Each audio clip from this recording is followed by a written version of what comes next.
ورحمۃ اللہ وبرکاتہ۔ ان الحمد للہ نحمده ونستعینه ونستغفره ونعوذ باللہ من شرور انفسنا وسیئات اعمالنا من يهده الله فلا مضل له ومن يضلل فلا هادي له واشهد ان لا اله الا الله وحده لا شريك له واشهد ان محمدا عبده ورسوله اللهم صل على محمد وعلى آل محمد كما صليت على إبراهيم وعلى آل إبراهيم إنك حميد مجيد اللهم بارك على محمد وعلى آل محمد كما باركت على إبراهيم وعلى آل إبراهيم إنك حميد مجيد أما بعد فإن خير الحديث كتاب الله وخير الهدي هدي محمد صلى الله عليه وسلم وشر الأمور محدثاتها وكل محدثة بدعة وكل بدعة ضلالة وكل ضلالة في النار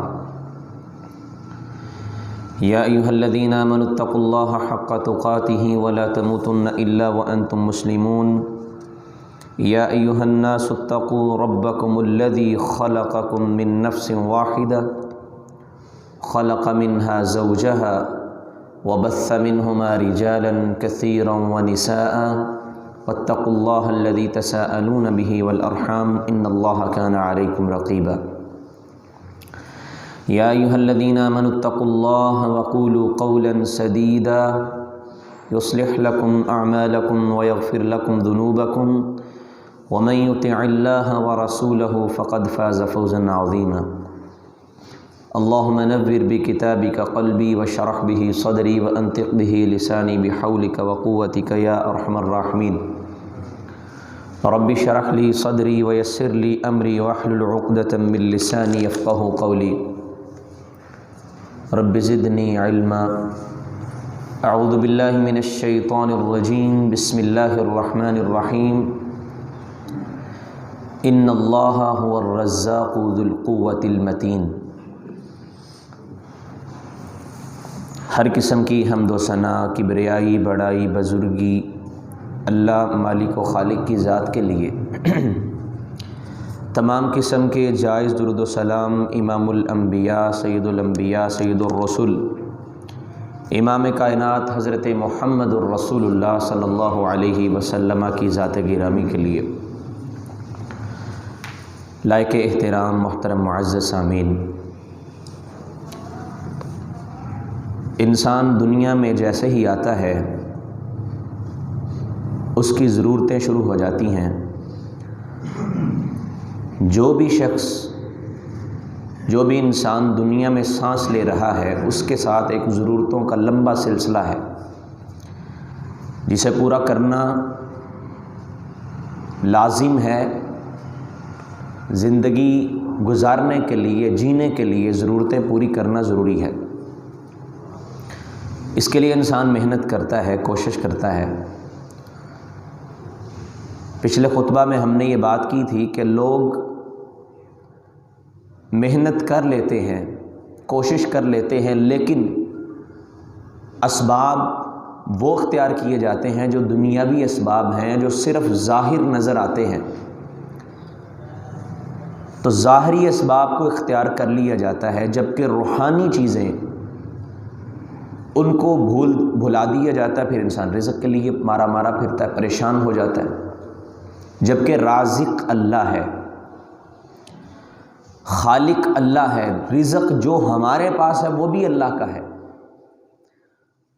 اگر ہمارے پاس کوئی جاب ہے یا کوئی ایسی چیز ہے جس کی وجہ سے ہمیں رزق ملتا ہے، وہ اللہ کی سمجھے گروی چیز ہے، اصل مالک اللہ ہے۔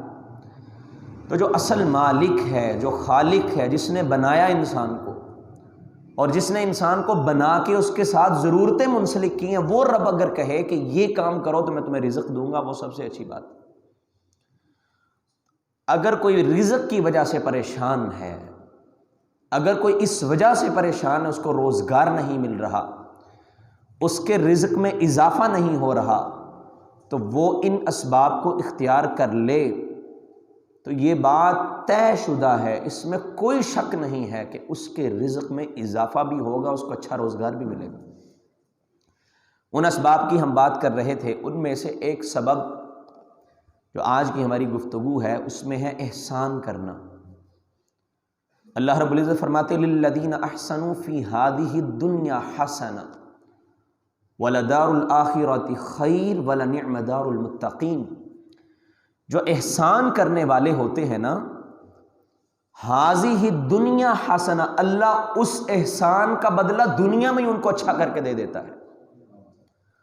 اور جتنے ائمہ مجاہد، زمخشری، جو مفسرین ہیں، وہ کہتے ہیں اس حسنہ سے مراد رزق حسنہ ہے، اچھا رزق ہے، کشادہ رزق اللہ اس بندے کو عطا فرماتے جو احسان کرتا ہے۔ اور فرمایا والا دار الآخرۃ خیر، آخرت کا گھر اس سے الگ ہے، یعنی دنیا میں اللہ اس کو رزق اچھا دے دیتے، آخرت میں تو اس کے لیے بہت اچھا گھر ہے، وہ تو جنت کے صورت میں اللہ نے اس کو دینا ہی دینا ہے، لیکن دنیا میں اللہ اس کے رزق میں اضافہ کرتے۔ احسان کیا ہوتا ہے؟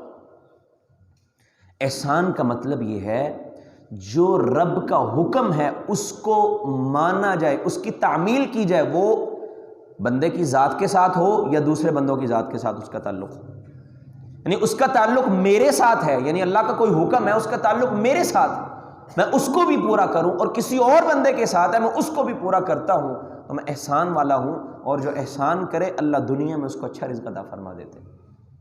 تو اپنی زندگی میں نظر دوڑائیے، اگر رزق میں کمی ہے، اگر مسائل ہیں، تو لازم دیکھیے کہیں پہ اللہ کے احکامات کی تعمیل میں کمی تو نہیں ہو رہی، کہیں میں لوگوں کے ساتھ میرے حقوق العباد خراب تو نہیں ہو رہے۔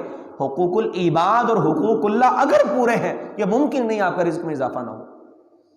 یہ کیسے ہو سکتا ہے؟ اللہ جو رازق ہے اور وہ وعدہ کرے اور وہ وعدہ کی خلافی کر دے، اللہ رب العزت وعدہ خلافی نہیں کرتے۔ وَمَنْ أَوْفَى بِعَهْدِهِ مِنَ اللَّهِ، اللہ سے زیادہ وعدہ وفا کرنے والا ہے کون؟ اور پھر اللہ نے 2 دفعہ وعدے کا ذکر فرمایا کہ اللہ اپنے وعدے کے خلاف کبھی نہیں کرتا۔ اگر تم اس شرط کو پورا کرنے والے بن جاؤ، احسان کو، تو لازم ہے کہ اللہ تمہیں اچھا رزق عطا فرمائے۔ حقوق اللہ اور حقوق العباد کا خیال رکھنا ایک احسان یہ ہے۔ دوسرا احسان ہے کمزوروں کے ساتھ احسان کرنا، یہ دوسرا سبب ہے۔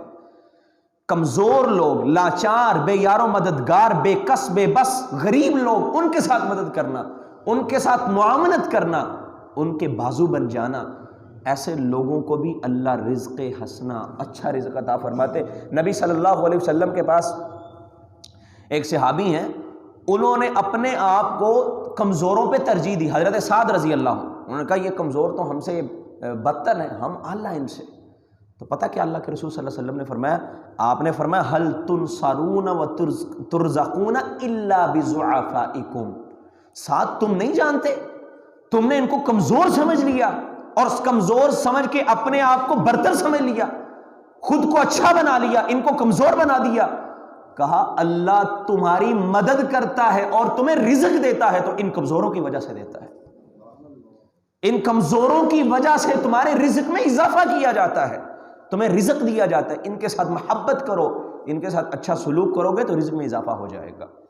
تو کمزوروں کا بازو بننا، کوئی بھی ایسا کام کر جاؤ یا کسی ایسے کام میں شرکت کر لو جس میں کسی غریب کی مدد ہونی ہے، کسی غریب کے ساتھ تعاون ہونا ہے، آپ کے رزق میں یقیناً اضافہ ہوگا۔ تو غریبوں کی مدد کرنا، کمزوروں کی مدد کرنا، نبی صلی اللہ علیہ وسلم نے بڑی پیاری بات ارشاد فرمائی۔ ہر بندہ یہ چاہتا ہے اللہ کے رسول مجھ سے راضی ہو جائیں، کون ایسا ہے جو یہ نہ چاہے کہ نبی صلی اللہ علیہ وسلم مجھ سے ناراض ہوں؟ آپ کی رضامندی ساری چاہتے ہیں۔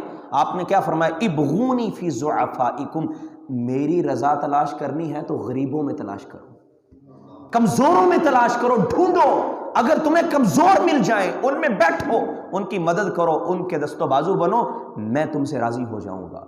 نبی صلی اللہ علیہ وسلم نے میری رضا کمزوروں کے ساتھ ہے، تو آپ یہ دعا کیا کرتے اللہ مجھے بھی کمزوروں کے ساتھ ہی یہاں سے لے کے جانا اور ان غریبوں کے ساتھ ہی مجھے اٹھانا۔ غریب لوگوں سے محبت کرنا، بے یار و مددگار لوگوں سے پیار اور محبت کرنا، ان کا معاونت ان کی کرنے سے رزق میں اضافہ ہوتا ہے۔ اپنے بھائی کی مدد کرنا، کوئی بھی بھائی ہے، تو یہ غریب لوگ بھی آپ کے بھائی ہیں، یہ ایک الگ سے سبب ہے۔ نبی صلی اللہ علیہ وسلم نے فرمایا من کان فی حاجت اخیہ کان اللہ فی حاجتہ، ایک بندے کو ضرورت ہے، اس کو پریشانی ہے، اب وہ اپنی پریشانی میں ڈھونڈتا ہے کوئی بندہ میرے ساتھ شامل ہو جائے، آپ اس کی مدد میں لگ جاتے ہو کہ میری وجہ سے اس کا مسئلہ حل ہو جائے، آپ اس کی ضرورت کو پورا کرتے ہو۔ اللہ رب العزت، نبی صلی اللہ علیہ وسلم نے فرمایا کان اللہ فی حاجتہ، اللہ اس بندے کی ضرورت کو خود پورا کرنے کا بندوبست کر دیتا ہے۔ آپ اس کی ضرورت کو پورا کرتے ہو، اللہ آپ کی ضرورتوں کو پورا کرنا شروع کر دیتا ہے۔ رزق میں اضافہ کا یہ بہت بڑا سبب ہے، آپ اس کے رزق کا بندوبست کرو کہ اس کے پاس روزگار نہیں، میں کسی طریقے سے اس کو اچھا روزگار دلا دوں، آپ کا ذمہ رب پہ ہے۔ نبی صلی اللہ علیہ وسلم نے فرمایا نا، یہ حدیث آپ کے سامنے پہلے بھی کئی دفعہ رکھی ہے، مسجد نبوی میں اعتکاف بیٹھ جاؤں اور 10 دن کا نہیں پورے مہینے کا اعتکاف بیٹھ جاؤں، یا دوسری طرف ایک مسلمان کے ساتھ جاؤں اس کی حاجت پوری کر دوں، تو مجھے یہ زیادہ محبوب ہے۔ یعنی مسجد نبوی کے ایک مہینے کے اعتکاف سے زیادہ پسند مجھے یہ ہے میں کسی مسلمان کے ساتھ جاؤں اور اس کی ضرورت کو پورا کر دوں، اس کے کام آ جاؤں۔ تو مسلمان کے کام آ جانا، اس کی ضرورت کو پورا کرنے کی اگر آپ کوشش کرتے ہو، اگر آپ اس نیت کے ساتھ کوشش کرتے ہو میرا اللہ راضی ہو جائے، تو آپ کی ضرورتوں کو پورا کرنا اللہ کے ذمے ہے۔ اپنے بھائی کی ضرورت کو پورا کرنا، اور ضرورتوں میں شرعی علوم حاصل کرنے والے جو لوگ ہیں نا، ان کی ضرورتوں کا خاص خیال رکھا کریں، یہ بڑی اہم بات ہے۔ دیندار لوگ، علم حاصل کرنے والے طلباء علم، ان کے ساتھ محبت کرنا، اور علم کون سا؟ دین کا علم، شرعی علم، دوسرا علم نہیں، وہ ہنر ہے۔ ہاں اس کو بھی، وہ بات بھی ہم نے بڑی تفصیل میں کی ہوئی ہے، اس کو علم کہا جا سکتا ہے یا نہیں کیا جا سکتا۔ علم اگر کوئی دین کا حاصل کرے، آپ اس کی مدد کرو، اس سے بھی رزق میں اضافہ ہوتا ہے۔ نبی صلی اللہ علیہ وسلم کے پاس ایک صحابی آئے، کہا جی یہ میرا بھائی بڑا نکھٹو ہے، یہ کام ہی نہیں کرتا، میں محنت کرتا ہوں، میں مزدوری کرتا ہوں، میں کما کے لاتا ہوں اور یہ کھا لیتا ہے، یہ ہاں آپ کے پاس آتا رہتا ہے، آپ کی مجلس میں بیٹھتا رہتا ہے۔ تو نبی صلی اللہ علیہ وسلم کو اس کی شکایت کی کہ میں کیا کروں، میں کام کرتا ہوں، یہ کام ہی نہیں کرتا۔ آپ نے پتہ کیا ارشاد فرمایا؟ فرمایا لعلک ترزق بہ، تو کیا جانے یہ میری مجلس میں آتا ہے، یہ علم سیکھتا ہے، یہ دین سیکھتا ہے، یہ میری مجلس میں رہتا ہے، تو محنت کرتا ہے، تو کیا سمجھتا تیری محنت کی وجہ سے تجھے رزق ملتا ہے؟ لعلک ترزق بہ، ہو سکتا ہے کہ اس کی وجہ سے تیری محنت مزدوری میں اللہ برکت ڈال دیتا ہے، اس کی مجلس کی وجہ سے، اس کے علم کی وجہ سے، اس کی وجہ سے اللہ تیرے رزق میں اضافہ کر دیتا ہے۔ تو دینداروں سے محبت کرنا، دین والوں کو ان پہ خرچ کرنا۔ عبداللہ بن مبارک رحمۃ اللہ علیہ جب بھی صدقہ کرتے دینداروں پہ صدقہ کرتے، جو دین کا علم حاصل کرنے والے، اس کی کوشش کرنے والے ہوتے۔ کئی بندے وہ دین کا علم حاصل کرتے ہیں، وہ محنت نہیں کر سکتے، وہ کام نہیں کر سکتے، کام کریں تو دین چھوٹ جاتا، مطلب چھوٹتا یعنی اس کا علم نہیں حاصل کر سکتے۔ اب دیکھیں نا، ہر بندہ اگر اس کام میں لگ جائے تو پھر باہر محنت کون کرے گا؟ ہمارے اوپر تو فرض ہے نا، ہمیں اپنے مسائل آنے چاہیے، تھوڑے بہت جو مسائل ہمیں جو ہماری زندگی کے ہیں وہ آنے چاہیے، لیکن گہرائیوں میں ہم نہ بھی جائیں تو یہ ضروری ہے، فرض کفایہ اس کو کہہ لیں۔ لیکن کچھ لوگ ہونے چاہیے جو علم حاصل کریں، کسی کو مسئلہ پیش آتا ہے وہ آئے، ان سے رجوع کرے، ان سے آگے پوچھے۔ تو ایسے لوگ عبداللہ بن مبارک صرف ان پہ خرچ کرتے، تو کسی نے کہا جی آپ کسی اور پہ بھی خرچ کیا کریں۔ انہوں نے کہا منصب نبوت کے بعد اگر مجھے کوئی اچھا منصب نظر آتا ہے تو وہ علم والے نظر آتے ہیں۔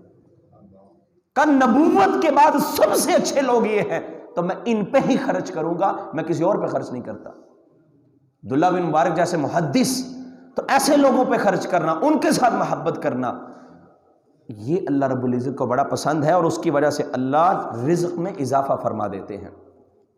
فرمایا للفقراء الذین احصروا فی سبیل اللہ لا يستطيعون ضربا في الارض يحسبهم الجاهل اغنياء من التعفف تعرفهم بسيماهم لا يسألون الناس الحافا۔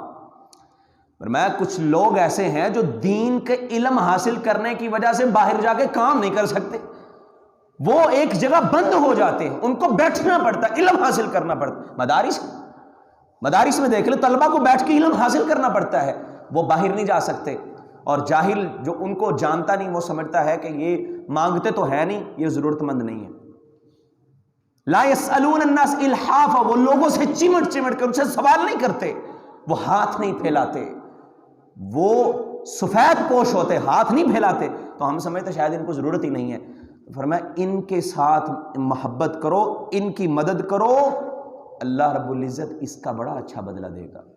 اور آج لوگ کوئی کام نہیں، ادھر ہر نماز پہ تقریباً لوگ مانگنے کے لیے کھڑے ہوتے ہیں، لیکن دین والے مانگتے نہیں ہیں.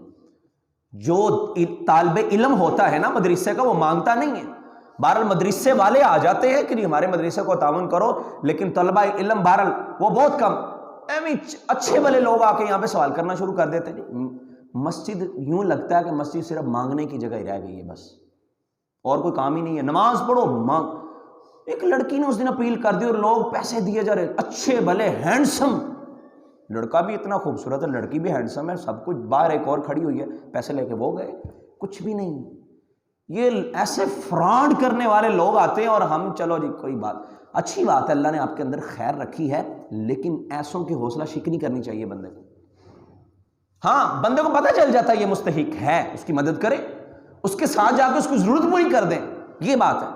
وہ ایک بندہ آیا تھا نا، تو ہمارے امجد صاحب ہیں، انہوں نے کہا آپ کا رکشہ خراب ہے. اس نے کہا میرا رکشہ خراب ہے، میں اپیل کر رہا ہوں، تو مجھے نا، ہم نے کہا ہم رکشہ ٹھیک کرواتے ہیں، شام کو آ جائیے گا.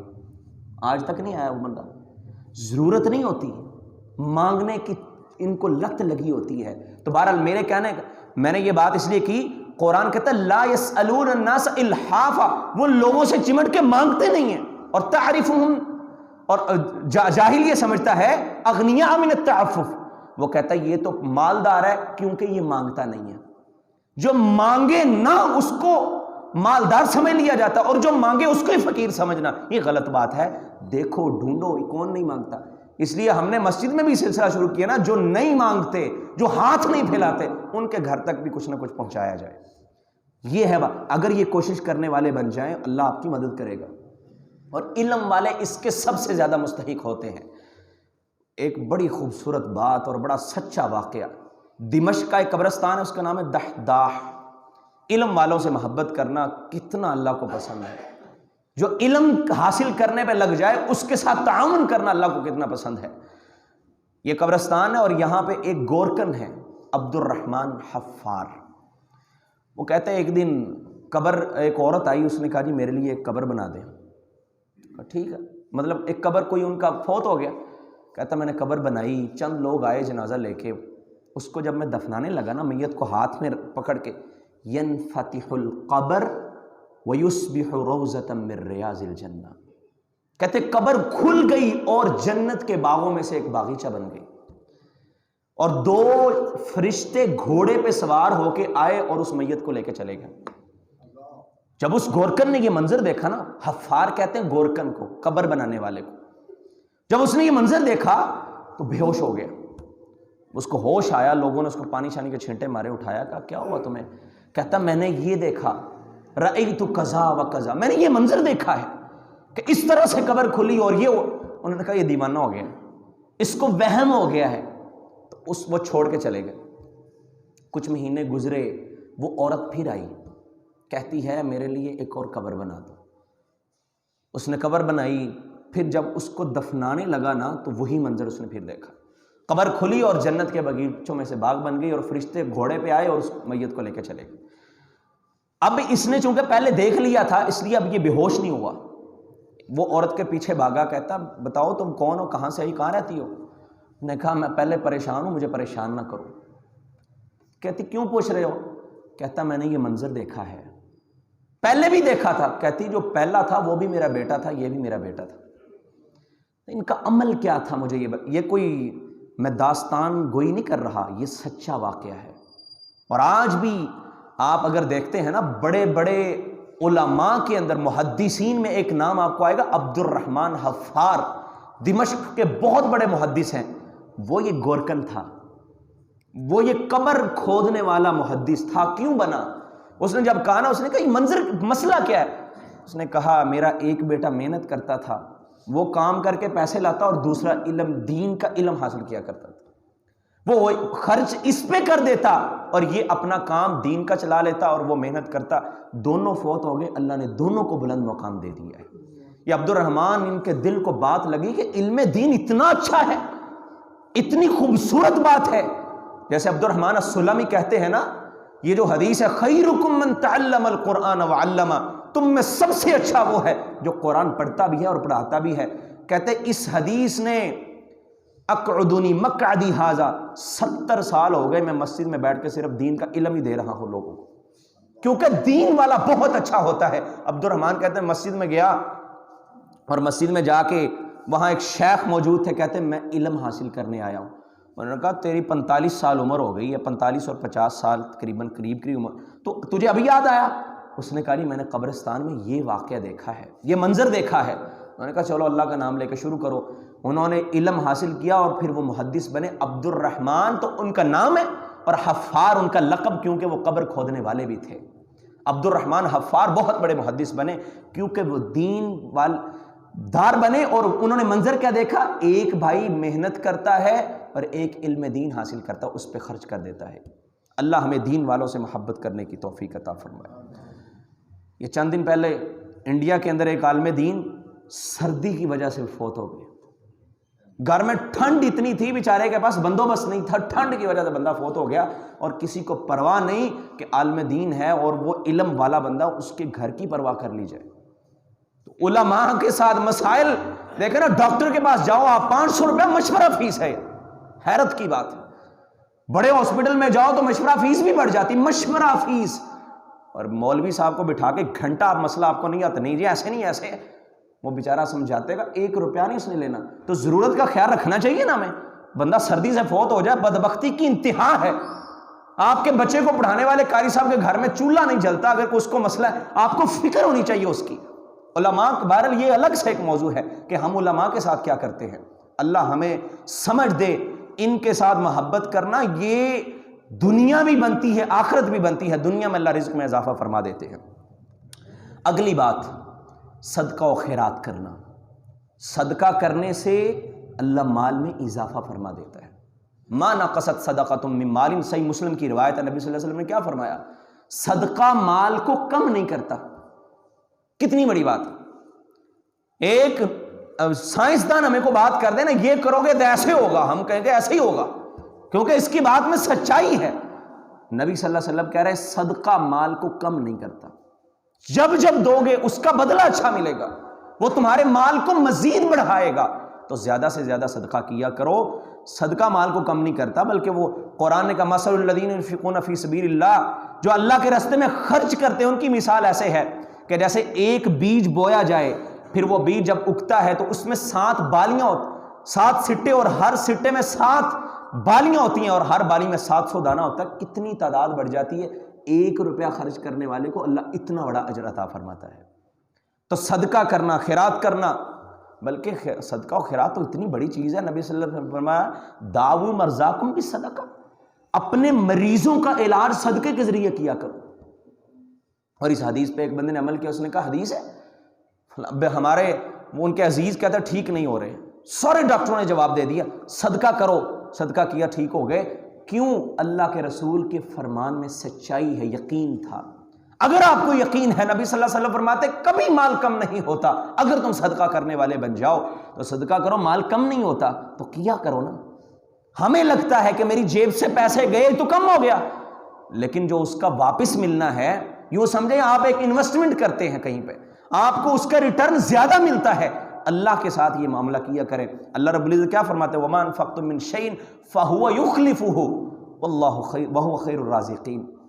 کتنی پیاری بات ہے. جو اللہ کے لیے کوئی چیز خرچ کرے، اللہ اس کا اچھا بدلہ دیتا ہے، اور وہ بہتر رزق دینے والا ہے. اللہ یہ کہہ رہا ہے خرچ کرو، یہ شرط ہے. تم خرچ کرو، تمہیں اچھا بدلہ ملے گا، یعنی تمہیں رزق میں اضافہ ملے گا. تمہارے رزق میں اللہ رب العزت اضافہ کر دے گا. اور فرمایا الشیطان یعدکم الفقر ویأمرکم بالفحشاء واللہ یعدکم مغفرۃ منہ وفضلا.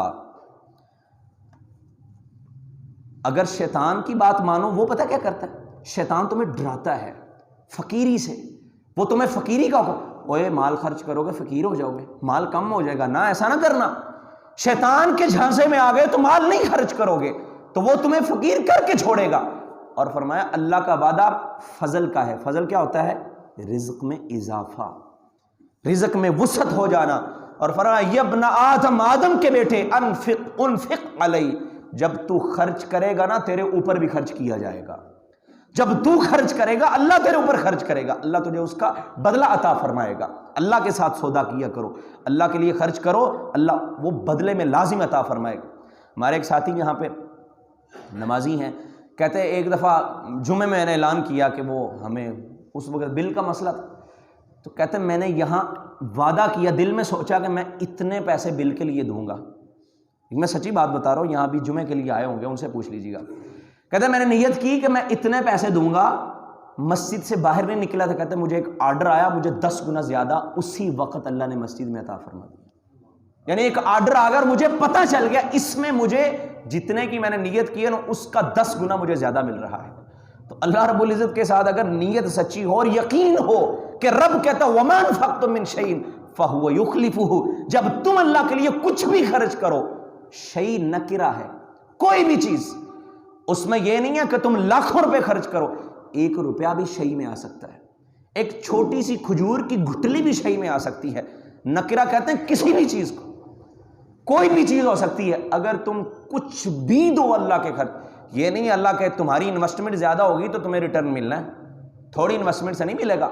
اللہ رب کوئی بھی چیز نکرہ کچھ بھی خرچ کر دو تمہیں اس کا بدلہ لازمی ملے گا، تمہیں اس کا بدلہ اللہ رب العزت لازمی دے گا۔ اگر یہ یقین ہو تو کیسے ہو سکتا بدلہ نہ ملے؟ نبی صلی اللہ علیہ وسلم فرمایا ما من یوم یصبح العباد فی، کوئی بھی دن ایسا نہیں ہے جس میں بندے صبح کرتے ہیں، یعنی جب صبح ہوتی ہے، الا وملکان ینزلان فیقول احدہما، 2 فرشتے نازل ہوتے ہیں، جب صبح ہوتی ہے 2 فرشتے نازل ہوتے ہیں، ایک دعا کرتا ہے اللہم اعطی منفقا خلفا، اللہ جو تیرے رستے میں خرچ کرے اس کا اچھا بدلہ عطا فرمانا، اس کو نعم البدل عطا فرمانا، ایک یہ دعا کرتا ہے۔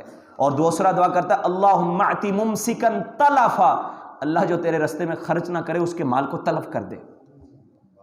کتنی بڑی بات ہے، فرشتے نازل ہوتے روزانہ، اور روزانہ کی بنیاد پہ دعا کرتے ہیں اللہ جو خرچ کرے اس کو اچھا عطا فرما، اور جو اپنے مال کو اپنی مٹھی میں بند کر کے رکھے، جو خرچ نہ کرے اس کے مال کو تلف کر دے، جو پہلے سے ہے وہ بھی اس کا برباد کر دے۔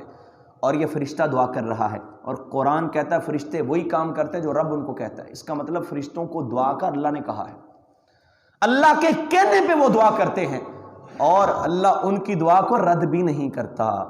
تو فرشتوں کی روزانہ کی دعا اگر آپ خرچ کرتے ہیں، عادت بندے کو لازمی بنانی چاہیے، روزانہ کے 2 روپے 3 ہی خرچ کر دیں، کچھ بھی بات نہیں، کچھ خرچ لازم کرے کہ عادت بنا لے۔ اگر انسان خرچ کرنے والا ہو اللہ اس کو ضرور عطا فرماتے۔ نبی صلی اللہ علیہ وسلم نے فرمایا انفق یا بلال ولا تخش من ذی العرش اقلالا، اور بلال خرچ کیا کر، اللہ کے رسول کسے کہہ رہے ہیں؟ حضرت بلال سے، انفق یا بلال، بلال خرچ کیا کرو، ولا تخش من ذی العرش، کا عرش والے سے نا یہ خوف نہ کھایا کرو، اقلالا، اقلال کہتے ہیں تنگ دستی کو، بلال خرچ کیا کرو اللہ والے سے، اللہ سے نا جو عرش کا مالک ہے، جو عرش والا ہے، اس سے تنگ دستی کی ٹینشن نہ لیا کرو، یہ ڈر نہ رکھا کرو وہ تنگ دست ہو جاؤں گا، جتنا خرچ کرو گے وہ تمہیں اور دے گا۔ اور ایک بڑا پیارا واقعہ صحیح بخاری کے اندر، ایک شخص کہتا میں نے ایک جگہ پہ دیکھا باغ ہے، فَسَمِعَ صَوْتًا فِي صَحَابَةٍ، میں نے آسمانوں میں ایک آواز سنی کہ فلاں بندہ ہے فلاں بن فلاں کے باغ میں جا کے پانی برساؤ۔ یہ ذرا سائیڈ پہ تھا اور سائیڈ پہ باغ ہے، کہتا میں بادلوں کے ساتھ ساتھ چلا، بادل چلتے گئے اس باغ پہ آ کے برسنا شروع ہو گئے۔ کہ کمال ہے کہ نہیں؟ یعنی بارش نہیں ہوئی اور وہاں پانی کی ضرورت ہے اور پانی کا وہاں پہ بندوبست نہیں ہے، لیکن آسمان سے اللہ نے بارش برسائی، اس جگہ پہ اس ٹکڑے پہ پانی آیا۔ بس ایک بندہ آیا اور اس نے پانی پونی سائڈ پہ وہ باڑے بوڑے لگا کے پانی جمع کیا، بارش ختم ہو گئی، اس نے اپنے باغ کو سیراب کر لیا۔ جو اس کے بعد آیا، اس کے بعد آ کے کہتا ہے آپ کون ہیں، آپ کا نام کیا ہے؟ اس نے کہا خیریت ہے، تم میرا نام کیوں پوچھ رہے ہو؟ کہا میں نے ایسے ایسے نام ایک سنا ہے۔ کہا جی میرا نام یہ ہے۔ کہتا میں نے یہی نام سنا ہے، مجھے اتنا بتائیں آپ کرتے کیا ہیں؟ اتنی برکت کہ اللہ صرف آپ کے باغ پہ پانی برساتا ہے۔ یار جو رب یہ کر سکتا ہے کیا وہ آپ کے گھر میں رزق کی برسات نہیں کر سکتا؟ اس رب پہ یقین ہونا چاہیے نا۔ اگر میں خرچ کروں کیسے ہو سکتا ہے وہ بدلہ نہ دے؟ رب ہے نا، خالق ہی وہ ہے، مالک وہ، جو پیسہ وہ بھی اس کا ہے، جو کچھ ہمارے پاس اس کا بھی مالک وہ ہے، تو ہم اس کی چیز کو اگر خرچ کریں کہیں اللہ میں اور دے دے گا، زیادہ کر کے دے دے گا، یہ کیسے ہو سکتا وہ نہ دے؟ کہتا نہیں میرا کوئی بڑا کام نہیں، بس میں یہ کرتا ہوں جب فصل ہوتی ہے میں اس کے 3 حصے کرتا ہوں، ایک حصہ میں اللہ کے راستے میں خرچ کر دیتا ہوں۔ یہ ہے راز اللہ کی جیسے رزق لینے کا راز، اللہ سے رزق میں اضافہ کروانے کا راز، کہ ایک اللہ کے راستے میں دیتا ہوں، ایک میں اپنے اوپر خرچ کر لیتا ہوں، اپنے بیوی بچوں پہ، اور ایک کو میں واپس اسی فصل پہ لگا دیتا ہوں۔ یہی بس بات ہے، اس سے زیادہ میں کچھ بھی نہیں کرتا۔ تو یہ کام اگر آپ کریں اور جو ملے اس پہ شکر کرنے والے بن جائیں، لئن شکرتم لازیدنکم، اللہ کا وعدہ یہ ہے جب تم شکر گزاری کرو گے میں تمہیں زیادہ دوں گا، اضافہ کر کے تمہیں دوں گا۔ تو شکر گزاری کرنا یہ بھی رزق میں اضافے کا ایک سبب ہے۔ اب بخاری کی روایت ہے نا، 3 بندے تھے اور تینوں بیمار تھے، ابرص و اقرع و اعمى، ایک کوڑ کا مرض ایک کو ہے، اور دوسرے کو جو ایک اندھا ہے اور ایک گنجا ہے، اس کے سر کے بال نہیں ہیں۔ فرشتہ ان کے پاس آیا، اس نے کہا بتاؤ تمہیں کیا پسند ہے، کون سی چیز، ایو شیء احب الیک؟ اس نے کہا نہیں مجھے، وہ جو کوڑی والا تھا اس نے کہا مجھے پسند ہے کہ میرے جسم میں نا وہ جلد ہو جائے جو نارمل جلد ہوتی ہے، میں بیمار ہوں، میری جلد خراب ہے۔ فرشتے نے ہاتھ پھیرا، اس کا جسم ٹھیک ہو گیا۔ اچھا تمہیں چیزوں میں کیا مال کون سا پسند ہے؟ اس نے کہا نہیں مجھے اونٹ یا گائے پسند ہے۔ اس نے کہا ٹھیک ہے، ایک اس کو اونٹنی دے دی یا گائے دے دی جو حاملہ تھی۔ دوسرے کے پاس گئے گنجے کے، اس کو بھی یہی معاملہ کیا، اس نے کہا مجھے یہ چیزیں پسند ہیں، اس کو بھی اونٹ یا گائے دے دی۔ جب وہ اندھے کے پاس گیا اس نے کہا جی مجھے بکریاں پسند ہیں، آنکھیں بھی واپس آ گئی، اس کے بال بھی آ گئے، اور اس کو بکریاں دے دی۔ اب یہ دونوں نے اس کی افزائش کی، اس کی نسل بڑھی، گائے والے کے پاس گائے کا پوری وادی بھر گئی، اور یہ جو گنجا تھا اس کے پاس اونٹوں کی وادی بھر گئی، اور جو اندھا تھا اس کے پاس بکریوں کی وادی بھر گئی۔ اب فرشتہ فقیر کی شکل میں آیا ان کے پاس، اور یہ بنی اسرائیل کے لوگ ہیں، اور صحیح بخاری کی روایت ہے، نبی صلی اللہ علیہ وسلم فرماتے ہیں پہلے کے پاس گیا، اسے کہا میں بڑا فقیر ہوں، لاچار ہوں، مجھے کچھ دے دو، میں آپ سے مدد کے لیے آیا ہوں۔ اس نے کہا جی میرے پہلے بڑے خرچے ہیں، میرے پاس مسائل ہیں، میں نہیں آپ کو کچھ بھی دے سکتا۔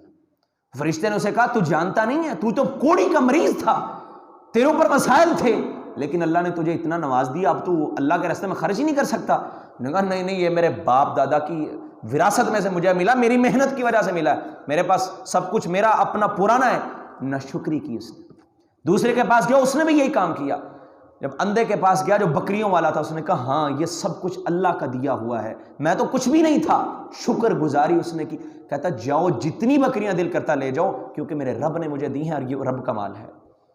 تو فرشتے نے کہا اللہ تیرے سے راضی ہو گیا، مجھے کچھ بھی نہیں چاہیے، اور ان دونوں سے اللہ ناراض ہو گیا ہے۔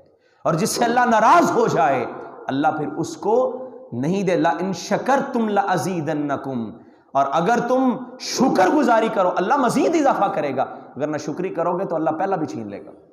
شکر گزاری کرنا اور صبر کرنا، صبر سے بھی کچھ بھی ہے اس پہ صبر کرنا۔ جو ہے میرے ایوب علیہ السلام کا واقعہ آپ نے سنا پڑا ہوا ہے نا، کتنا کچھ تھا، مالدار تھے، سب کچھ تھا، لیکن اللہ نے امتحان میں ڈالا، سارا کچھ ہی ختم ہو گیا۔ بیمار ہیں، بیماری لگی، کوئی بھی بیماری ہو سکتی ہے، بیمار ہو گئے، اب کچھ بھی نہیں ہے، جتنا مال تھا سارا ختم ہو گیا، لیکن صبر کا دامن نہیں چھوڑا۔ اور قرآن نے کہا اِنَّا وَجَدْنَاهُ صَابِرًا، اللہ کہتے ہیں ہم نے ایوب کو صبر کرنے والا پایا، وہ بڑا صابر بندہ تھا۔ نعم العبد، دوسری بات یہ کہ وہ بندہ بڑا اچھا تھا۔ نعمہ کہتے جو کسی کو اچھا کہنا ہو نا، ہم کہتے ہیں فلاں بندہ بڑا اچھا تھا، عربی میں کہتے ہیں نعمہ فلاں، فلاں بہت اچھا۔ ایوب اچھا بڑا ہے اور یہ صابر ہے، صبر کیا اور اللہ سے دعا کی، وَأَيُّوبَ إِذْ نَادَىٰ رَبَّهُ رَبِّ إِنِّي مَسَّنِيَ الضُّرُّ وَأَنْتَ أَرْحَمُ الرَّاحِمِينَ، اللہ مجھے تکلیف پہنچی ہے، تو رحم کرنے والا۔ دعا کا طریقہ دیکھے کیسا، یہ نہیں کہا اللہ میں بیمار ہوں مجھے شفا دے دے۔ جیسے بندہ کسی سے جا کے کہنا آپ بڑے میں فقیر ہوں، آپ بڑے فیاض ہیں، بس آپ بڑے سخی ہیں، انداز بڑا عجیب، بڑی شان پائی رہتی ایک عجیب اس دعا کے اندر۔ تو دعا کی اللہ سے، اللہ نے مال بھی دے دیا، فرمایا فاستجبنا له فکشفنا ما به من ضر وآتیناه اہلہ ومثلهم معهم رحمتا من عندنا، ہم نے اس کا جو پہلے تھا وہ بھی لٹا دیا، اس سے زیادہ بھی اس کو لٹا دیا، کیونکہ اس نے صبر کیا تھا۔ اور آخری بات، والدین کی خدمت کرنا۔ باتیں تو بڑی ہیں، یہ بات بھی بڑی اہم ہے، والدین کے ساتھ اچھا سلوک کرنا، ان کی خدمت کرنا رزق میں اضافے کا ایک بہت بڑا سبب ہے۔ ہمارا معاشرہ والدین کے، ابھی کل ایک ویڈیو نظر سے گزری، یقین جانے والدین کو لوگ مارنے پہ پتہ نہیں کیسا یہ دل کہاں سے لے آتے ہیں، مار کے گھر سے نکال دیتے۔ یا باپ کو پیسے کی ضرورت ہے، بچہ حساب کرے باپ سے۔ میں کہتا ہوں حیرت ہوتی ہے مجھے اس اولاد پہ جو اپنے باپ سے ہی حساب کرے، یہ میرے پیسے یہ آپ کے پیسے۔ جب تو بچہ تھا تو کس سے حساب ہوتا تھا؟ فریج میں چیز رکھی، والدین کو یہ کہا جائے امی ہمارا دودھ آپ نے استعمال کر لیا ہے، ہائے ہائے، کیا عجیب نہیں ہے؟ عجیب بات، آپ جتنا ان کو دو گے اللہ کی قسم رزق میں اضافہ ہوگا۔ عبید الرحمن محسن صاحب جب ان کی والدہ فوت ہوئی تو ان کے جنازے پہ انہوں نے جنازے پہ یہ بات بتائی، کہتے ہیں میں نے کبھی کسی کو نہیں بتایا، کہتے جتنے پیسے میرے پاس ہوتے ہیں میں اپنی ماں کو پکڑاتا ہوں پھر ان سے واپس لیتا ہوں، اور کہتے اس کی وجہ سے مجھے کبھی پیسے کی ٹینشن ہی نہیں ہوئی، اتنی برکت اللہ نے ڈالی ہوئی ہے۔ والدین کے ساتھ سلوک کر کے دیکھیں نا، وہ ایک بچہ تھا نا، مالدار ہیں، سودا کرنے لگا، گائے کا سودا ہے، اور یہ قرآن مجید کے اندر واقعہ موجود ہے، جو بات میں آپ کو بتانے لگا ہوں۔ قرآن مجید سورہ بقرہ کے اندر، بقرہ گائے کو کہتے ہیں اور یہ گائے کا واقعہ۔ بچہ اس نے کہا جی سودا کریں، میں اتنے کی لینا چاہتا ہوں آپ کی گائے۔ کہا نہیں، میں نا چابی میرے ابو کے تکیے کے نیچے پڑی ہوئی اور سوئے ہوئے، اب سودا ہو رہا ہے، یہ گئے ابا جی پھر آرام کر رہے۔ اس نے کہا میں 30 کی بجائے نا تمہیں 50,000 دے دوں گا، اتنا منافع دے رہا ہوں، مجھے ابھی چاہیے۔ یہ کہتا یار میں تمہیں دے تو دوں لیکن میں اپنے ابو کے آرام کو خراب نہیں کر سکتا، ابا جی سو رہے ہیں نا، میں ان کے آرام میں خلل نہیں ڈال سکتا۔ سودا منسوخ کر دیا، کہا نہیں دے سکتا۔ کیوں نہیں دوں گا؟ میرا باپ پریشان ہو جائے گا۔ باپ کو نہیں جگایا۔ اللہ کو یہ ادا پتہ کتنی پسند آئی، باپ دنیا سے چلا گیا، مسائل بن گئے، اب یہ بچے کے بعد ایک گائے اور اسی سے گزر بسر ہوتا ہے، کچھ بھی نہیں ہے، فاقہ کشی کی نوبت آ گئی ہے۔ بنی اسرائیل میں قتل ہو گیا، اللہ رب العزت نے ان کو بتایا ایک گائے لو، اس کو ذبح کرو، اس کا گوشت اس میت کو لگاؤ، یہ بول کے بتائے گا مجھے کس نے قتل کیا۔ یہ قرآن کا واقعہ بتا رہا ہوں۔ اور بنی اسرائیل کی قوم بڑی ڈھیٹ قوم تھی، اس نے کہا گائے کیسی ہونی چاہیے؟